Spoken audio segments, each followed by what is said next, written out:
Well, I was in Phoenix, Arizona, and I was there for 3 years working in construction with my brother. Learned that trade, masonry.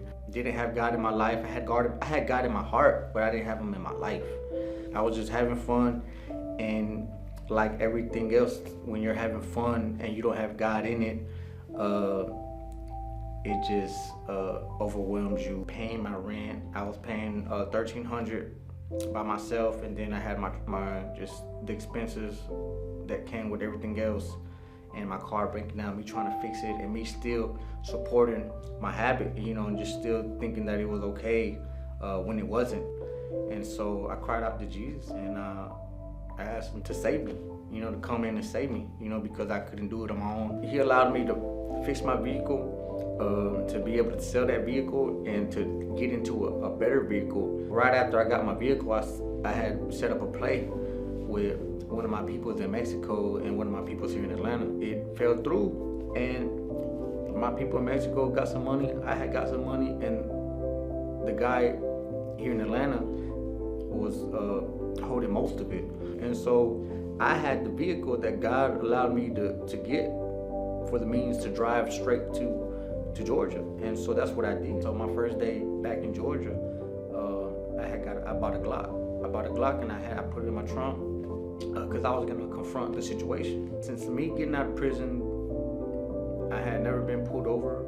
All my vehicles were in my name, everything. I just had everything, my driver's license, everything that I needed the whole time I've been out of prison. And the one time that I come back to Georgia, I get pulled over the same night with the gun in my car. And I was sitting in Clayton County Jail. They actually got me to court within 3 months and offered me 3 years probation. So, because I wasn't on probation, I wasn't on parole, I had maxed out for my sentence, so I didn't have anything. And so it's like me, I signed the probation. I didn't want to, but I signed it just to get out of the jail. The payments for the Altima that I was making, the dealership pulled my vehicle. I ended up calling them today. I'm like, the impound and the dealership, and they're like, man, the car's already on the way back to Arizona, brother. So I hit my people up, and I'm like, man, I need some work. So I ended up picking up a kilo of ice, making money, and I got enough to get another vehicle within a month. So I'm driving in Henry County. I'm in my new car, I guess God let me do my thing like I wanted to do it, and so I have another gun. And so I'm driving to my homeboy's uncle's house in Henry County, and I get pulled over there. They pull me out, and they find the gun. I try to jump back in the car and take off, and they already had pulled the keys out. So I get up out the car. They're trying to wrestle me, and I'm like a football player, and I'm spinning and turning and taking off, and I almost got away to the tase me. I got tased, and then I was back in jail for another pistol. Now I know for sure I'm going back to prison. I'm in Henry County, and so I'm there for like 7 months. 4th month, I started hearing guys really talk about the different programs they were getting, because I guess they had this new thing in Georgia about rehabilitation before incarceration. So I'm like, oh, I want some of that. I found out the different programs that they had in Georgia, and A Better Way was the more upscale, because man, sometimes I feel like I'm bougie, so I gotta get the best of the best. And it had God in it, and I always remembered that day that I cried out to God. He's gonna just work things out for me to get to this place. It's a long stay, but it wasn't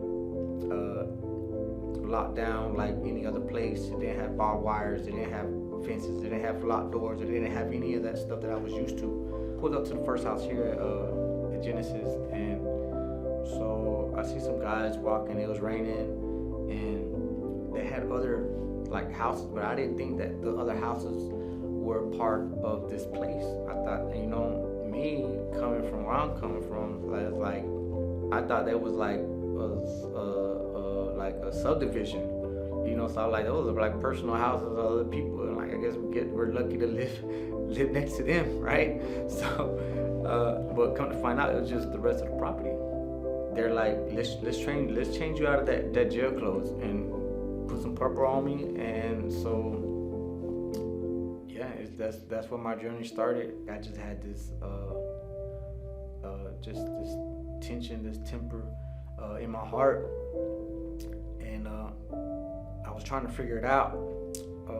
I mean, I knew what it was, and I knew why I was feeling that way, but I didn't know how to get rid of it, and it was just something that I didn't want to have continue being like towards my brothers. And so so I fell on my knees and I asked God to take that out, and so He did. And then after that, I just really just had a forgiving heart. I was trying to do it on my own, and walk on my own and be tough on my own in my heart, and feel like I didn't really need nobody because I knew how tough I was. But at the end of the day, your own power isn't enough. Yeah, I wouldn't have got it and just got through what I needed to get through without my brothers.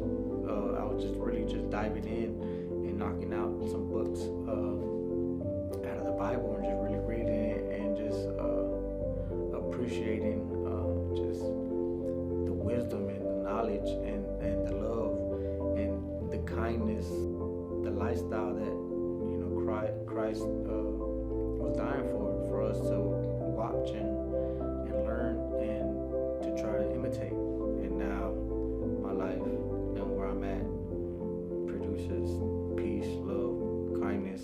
18 months ago, I was selfish. I was self-made, but today I'm caring and I'm God-made.